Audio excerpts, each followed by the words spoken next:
2 ಮೀಟರ್ದಷ್ಟು ಅವ್ರಿಗೆ ಕಾಣ್ತಿರ್ತದೆ. ಅಷ್ಟು ನೋಡ್ಕೊಂಡು ಹೋಗ್ತಾ ಇರ್ತಾರೆ. ಮೂರನೇದಾಗಿ B3 ಇವರಿಂದ ಅವರು 6ರಿಂದ 8 ಮೀಟರ್ವರೆಗೆ ದೃಷ್ಟಿ ಹಾಯಿಸಬಲ್ಲರು. 6ರಿಂದ 8 ಮೀಟರ್ ಅವ್ರು ಹೇಳ್ಬೋದು ಕಾಣ್ತದೆ ಅವ್ರಿಗೆ.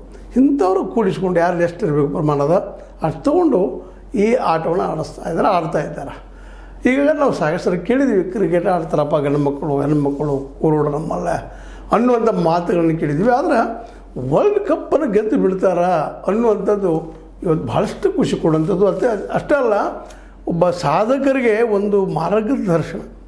ಎಂಥದ್ದು ಇದೆಂಥದ್ದು ಕುರುಡರಿಂದ ಆದಂಥದ್ದು ಅಂತಾರೆ. ಅವನೇನು ಮಾಡ್ತಾನೆ ಕುರುಡ ಅಂತ ಟೀಕೆಗಳು ಇರುವಂಥ ಸಂದರ್ಭದಲ್ಲೇ ಇವರು ತಮ್ಮ ಅಂಧತ್ವವನ್ನು ಮರೆತ ಆ ಗೆಜ್ಜೆಯ ಶಬ್ದದ ಬಾಲಿನೊಂದಿಗೆ ಪ್ಲಾಸ್ಟಿಕ್ ಬಾಲಿನೊಂದಿಗೆ ಆಡಿ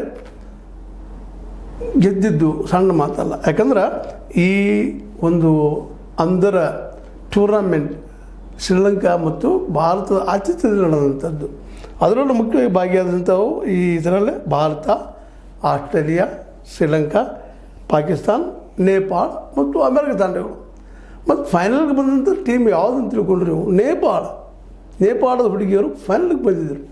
ನೇಪಾಳ ಮತ್ತು ಭಾರತ ಮಧ್ಯದಲ್ಲಿ ನಡೆದ ಅದರಲ್ಲೂ ವಿಶೇಷವಾಗಿ 20 ಓವರ್ಗಳಲ್ಲೇ 5 ವಿಕೆಟ್ಗೆ ನೇಪಾಳ 114 ರನ್ಗಳನ್ನು ಗೆಜ್ಜೆಯ ಶಬ್ದದೊಂದಿಗೆ ಆ ಚೆಂಡನ್ನು ಹಿಡಿಯುವ ಜೊತೆಗೆ ಆಡುವ ಒಂದು ಕಲೆಯನ್ನು ರೂಢಿಸಿಕೊಂಡು ಸೆಮಿಫೈನಲ್ಗೆ ಬಂದಿದ್ದರು ನೇಪಾಳದವರು.